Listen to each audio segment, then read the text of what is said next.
ভারতে প্রশ্নপত্র ফাঁসের ঘটনায় জড়িতদের দ্রুত বিচার ও কঠোর শাস্তি নিশ্চিত করতে ফাস্ট ট্র্যাক আদালত গঠনের ঘোষণা দিয়েছেন প্রধানমন্ত্রী নরেন্দ্র মোদি।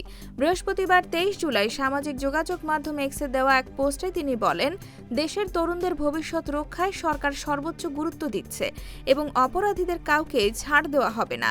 এ বিষয়ে সংশ্লিষ্ট কর্তৃপক্ষকে প্রয়োজনীয় নির্দেশও দেওয়া হয়েছে। মোদির ঘোষণার পরই পাল্টা প্রতিক্রিয়া জানায় ককরোচ জনতা পার্টি।